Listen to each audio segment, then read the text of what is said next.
శ్రీమాత్రే నమ. జయ గురు దత్తాత్రేయ నమ. ఈ వీడియోలో చాలామంది అదృష్టాన్ని మార్చబోతున్న గురుగ్రహం జూన్ 1వ తారీఖు అర్ధరాత్రి 1:50 కర్కాటక రాశిలో ప్రవేశించడం జరుగుతుంది. సో ఇది గురువుకి ఉచ్చక్షేత్రం అవటం వల్ల మిగతా రాశుల్లో సంచరించే దానికన్నా కర్కాటక రాశిలో సంచరిస్తున్నటువంటి గురువు అత్యంత శుభ ఫలితాలు ఇవ్వడం జరుగుతూ ఉంటుంది. మరి గురువు ధనకారకుడు, అలాగే సంతానకారకుడు, జ్ఞానకారకుడు, విజ్ఞానకారకుడు.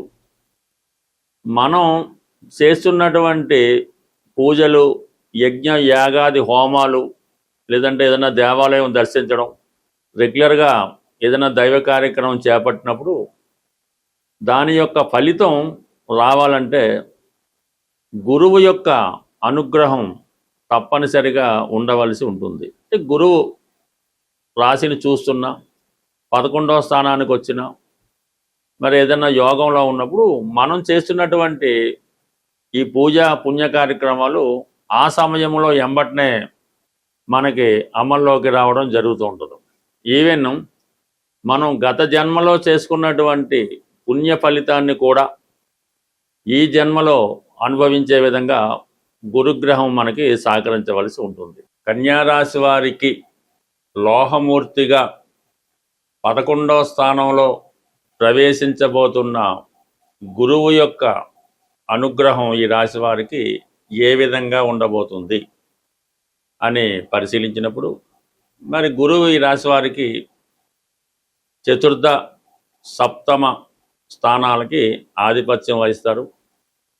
అలాగే గురువు యొక్క కారకత్వాలు సంతానం, ధనం, మరి ఐశ్వర్యం, ఆరోగ్యం, ఏదైనా గురు కారకత్వాలు కూడా ఈ 11వ స్థానంలో ప్రవేశించినటువంటి గురువు వల్ల మీకు లభిస్తాయి. 11వ స్థానానికి ఏ గ్రహం వచ్చినా కూడా ఏదో విధంగా జాతకుడు కోరికలు తీర్చే ప్రయత్నంలో సహకరించడం జరుగుతాం. అయితే లోహమూర్తిగా ఉండడం అన్నది ఒక విధంగా మామూలుగా గురువు ఇచ్చే ఫలితాల కన్నా కొద్దిగా పర్సంటేజ్ అన్నది తగ్గుతూ ఉంటుంది. సాధారణంగా మరి ఈ లోహమూర్తిగా వచ్చినటువంటి గురువు ఈ రాశి వారికి మరి వారు ఏదైతే ఆశిస్తారో ఆ ఫలితాలు ఇవ్వడం జరుగుతూ ఉంటుంది.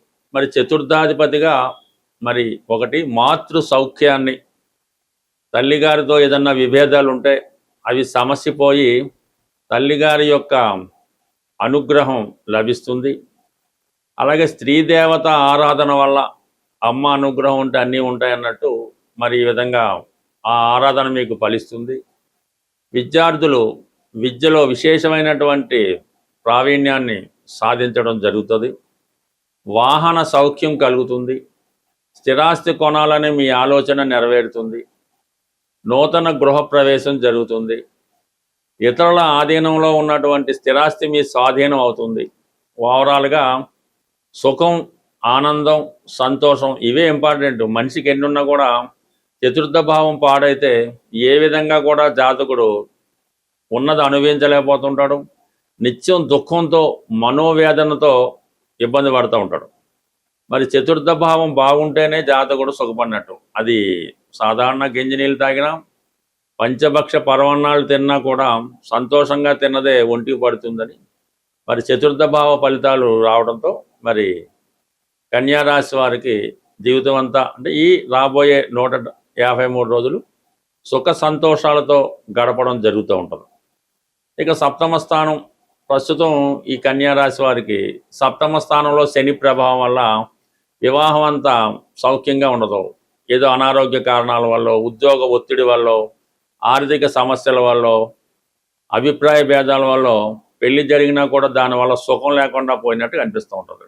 మరి ఇప్పుడు అటువంటిది అంటే మరి ఆరోగ్యం ఏ సమస్య వల్ల మీరు ఇబ్బంది పడుతున్నారో ఆ సమస్య సంపూర్ణంగా పోవడం వల్ల నిత్యం సుఖ సంతోషాలతో గడిపే విధంగా, అంటే భార్యతో, జీవిత భాగస్వామితో, అంటే మీకు ఇష్టమైన వారితో సంతోషంగా గడిపే అవకాశం అయితే ఉంటుంది. మరి అలాగే మరి ఈ గురువు స్వక్షేత్రంలో కాకుండా ఉచ్చక్షేత్రంలో రావడం వల్ల ఏంటంటే ఈ ఫలితాలు కూడా చాలా ఎక్కువగా ఉంటాయి. ముఖ్యంగా ఆర్థిక పరమైన సమస్యల నుంచి బయటపడతారు. మీకన్నా పెద్దవాళ్ళు, అంటే మీకన్నా ముందు పుట్టిన వాళ్ళు మీకు సంపూర్ణంగా సహకరించడం జరుగుతుంటుంది.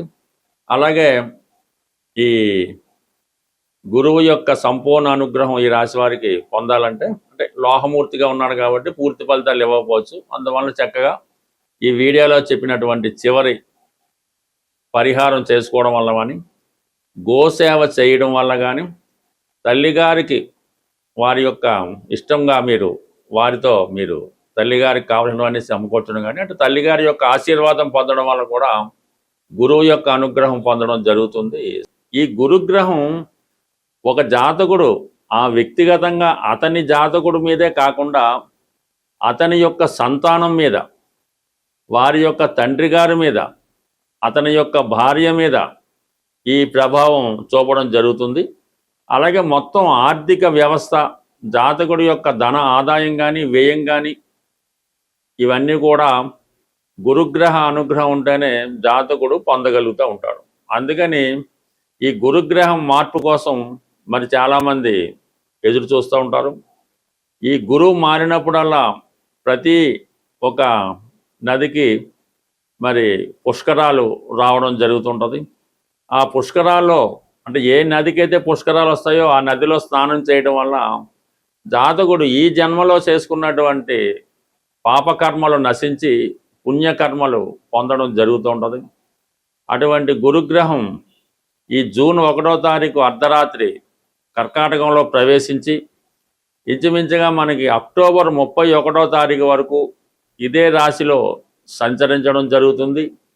సుమారు 153 రోజుల పాటు సంచరిస్తున్నటువంటి ఈ గురుగ్రహం ఉచ్చస్థానంలో మరి కొన్ని రాశుల వారికి హంస మహాపురుష యోగం అనే ఒక పంచమహాపురుష యోగాన్ని ఏర్పాటు చేస్తుంది.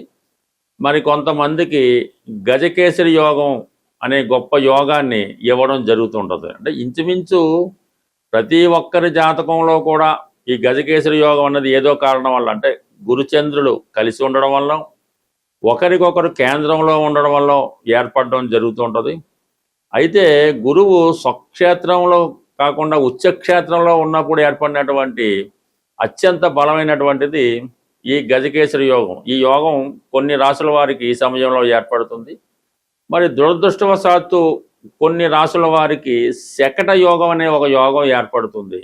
అది వారి యొక్క జన్మ జాతకంలో ఉంటే ఇప్పుడు ఏర్పడబోతున్నటువంటి ఈ శకట యోగం అన్నది వారి యొక్క జీవితంలో, అంటే ఈ రాబోయే 108 రోజుల్లో కొన్ని ఇబ్బందులు కూడా కలగజేయడం జరుగుతుంటుంది. మరి ప్రధానంగా ఈ గురువు ఈ ఒక రాశిలోకి మారేటప్పుడు 4 విధాలుగా ఆ రాశుల్లో ప్రవేశించడం జరుగుతూ ఉంటుంది. అది సువర్ణమూర్తి, రజితమూర్తి, లోహమూర్తి, అలాగే తామ్రమూర్తిగా ప్రవేశించడం జరుగుతూ ఉంటుంది. ఆ ప్రవేశించే స్థితిని బట్టి, అంటే రజతమూర్తిగా ఎవరికైతే ప్రవేశిస్తాడో వారికి ఏ స్థానమైనా గురువు అత్యంత శుభ ఫలితాలు ఇవ్వడం జరుగుతుంటుంది. అదే లోహమూర్తి అయినప్పుడు శుభస్థానంలోకి వచ్చినప్పుడు కూడా కొన్ని ఇబ్బందికర పరిస్థితులు ఇవ్వడం జరుగుతుంటుంది.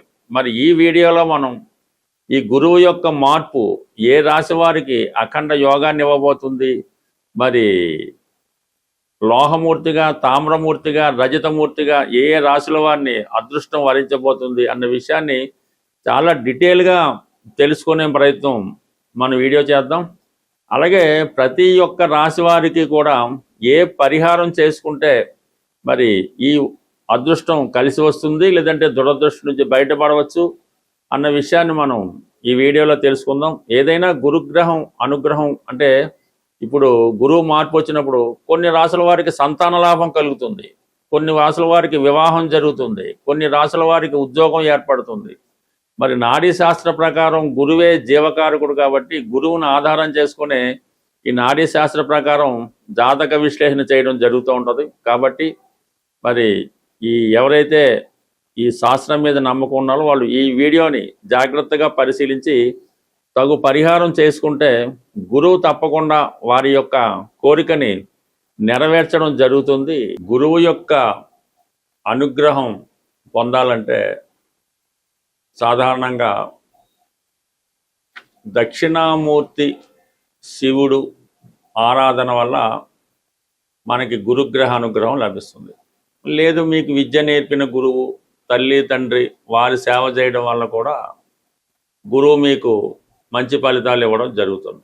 అంటే ఎన్ని పరిహారాలు చేసినప్పటికీ కూడా గణపతిని ఆరాధించడం కానీ, గణపతిని ఏ విధంగా అంటే మీ యొక్క శక్తిని బట్టి పూజించడం వల్ల ఈ యొక్క పరిహారం అంటే మనం ఏ పరిహారం చేసినా గణపతిని ఆరాధించడం వల్ల, పూజించడం వల్ల, లేదంటే ఈ గణపతి హోమం చాలా సింపుల్గా చేసుకున్నటువంటి హోమాల్లో గణపతి హోమం ఒకటి, అది చాలా తొందరగా మీకు ఫలితాన్ని ఇవ్వడం జరుగుతుంటుంది. అంటే ఇంచుమించుగా మనం ఆ హోమం పూర్తయ్యే లోపల కూడా మీకు ఆ ఫలితం వచ్చినా ఆశ్చర్యపడక్కర్లేదు. గణపతికి ఇష్టమైనటువంటి అష్టద్రవ్యాలు అంటే 8 రకాల వస్తువులతో ఈ హోమాన్ని చేయడం వల్ల అంటే అది దానికి పూర్వం అంటే గణపతి హోమం చేసే ముందు మీరు కొన్ని గురువు ద్వారా ఉపదేశం పొంది ఆ మంత్రం మీద పట్టు సాధించడం వల్ల స్వయంగా మీరు చేసుకోవచ్చు. లేని పక్షంలో ఎవరైతే ఇటువంటి హోమాలు చేసే ప్రావీణ్యం కలిగి వాళ్ళకి ఆ విద్య వచ్చి ఉంటే వాళ్ళతో అన్నా చేయించుకోవచ్చు. సో ఏదన్నా అది మీ యొక్క ఇష్టాన్ని బట్టి ఉంటుంది.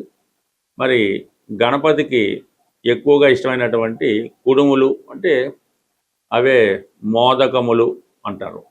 అవి గణపతికి సమర్పించవలసి ఉంటుంది. అవి 108. అలాగే అరటిపళ్ళు, అవి సంపూర్ణంగా అరటిపండుతో కాకుండా ముక్కలుగా కట్ చేసి అంటే మనం చిన్నపిల్లవాడికి ఏ విధంగా అయితే తినిపిస్తామో ఆ విధంగా ముక్కలు కట్ చేసి అరటిపళ్ళు హోమంలో వేయవలసి ఉంటుంది. చెరకు ముక్కలు, దాని తర్వాత అటుకులు, పేలాలు, సత్తుపిండి, తెల్ల నువ్వులు, అలాగే కొబ్బరి ముక్కలు, ఇవి 8 రకాల ద్రవ్యాలు స్వామివారికి ఈ గణపతి హోమంలో సమర్పించడం వల్ల విధి విధానంగా పూర్తి చేసి దీనివల్ల ఏంటంటే సంపూర్ణంగా మీకు ఇటువంటి ఫలితం అన్నది రావడం జరుగుతుంటుంది. కామన్గా ఇవి చేయలేని వారు ఏదైనా దేవాలయంలో కూడా ఈ ద్రవ్యాలు సమర్పించడం వల్ల మీకు ఆ ఫలితం పొందే అవకాశం ఉన్నది. బట్ ఏదైనా ఈ గణపతిని ఆరాధించడం వల్ల, గణపతి హోమం చేయడం వల్ల, గణపతి యొక్క అష్టోత్తరం చదవడం వల్ల, సంకటనాశన గణేశ స్తోత్ర పారాయణ వల్ల ఈ గురువు యొక్క అనుగ్రహం అనేది మీకు లభిస్తుంటుంది. అంటే గురువు అనేక కారకత్వాలు వహిస్తూ ఉంటాడు. సంతానం కొరకు ఒక విధంగా రెమెడీ చేయవలసి ఉంటుంది, విద్య కొరకు ఒక విధంగా, ధనం కొరకు ఒక విధంగా, ఈ విధంగా ప్రతిదానికి వివిధ రకాల పరిహారాలు చెప్పడం జరుగుతుంది. బట్ ఏదైనా ఒక కోరిక నెరవేరాలన్నా, జీవితంలో అదృష్టవంతుడు ఆరోగ్యంగా ఉండాలన్నా గురువు యొక్క అనుగ్రహం తప్పనిసరిగా ఉండవలసి ఉంటుంది. సో ఏదైనా గురువు అనుగ్రహం ఉంటే జీవితం చాలా సంతోషంగా, సాంప్రదాయంగా నడిచే అవకాశం ఉంటుంది. స్వస్తి.